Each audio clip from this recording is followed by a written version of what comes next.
through with what she wanted to do to herself. So she inspired him, or provoked him to do that to her. So that was sort of the place that I came from when I was playing it.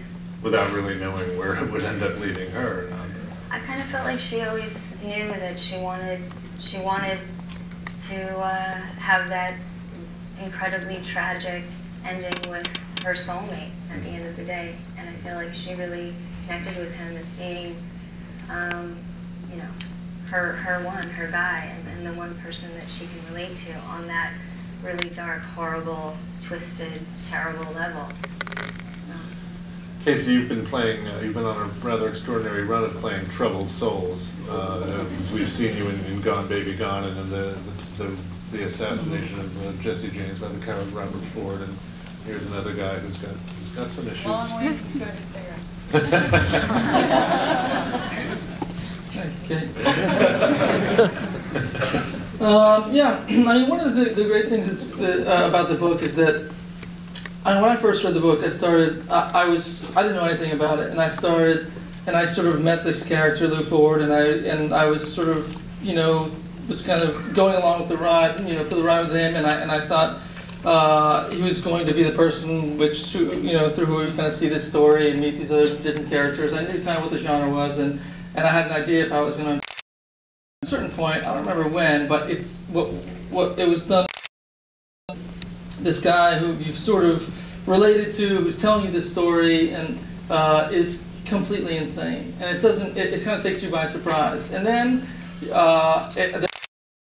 completely insane, and then you start to learn more about who he is, and you sort of, I felt like that Thompson had a pretty good handle on, you know, how much he let you into the character and the mind of Lew Ford, and you know, sort of was toying with the reader a little bit, and I thought that the script did almost as good a job as that, and that's what I liked. I was sort of most excited about playing this person who, on the surface, might seem like they are, you know, I knew people would have a kind of knee-jerk response to, you know, repulsion. Like, there's this horrible guy, kills his women, and does all this stuff, but that underneath that would be the story in which you would learn that he was someone who was abused as a kid, who was beaten as a kid, and that there's actually a message in there. Not that the book or the movie, you know, is so pointed, just to be kind of didactic, or, you know, but there are a lot of ideas there that it's not without any thought that the violence happens. At least, really, it's not just laid out to be a kind of, you know, sensational story with some blood and guts and this kind of gory thing. But there was a real reason behind it. And then, looking at some of his other books, I started to feel like there were some themes, some recurring themes, some recurring characters, and that I realized that whatever was happening for Jim Thompson, I don't know a lot about him, but that it meant something to him. That it was that the things he was writing about were personal, and that therefore kind of were authentic. Authenticity would support the movie. It seems pretty good. You don't know if it has legs or if it doesn't, or what you're going to discover.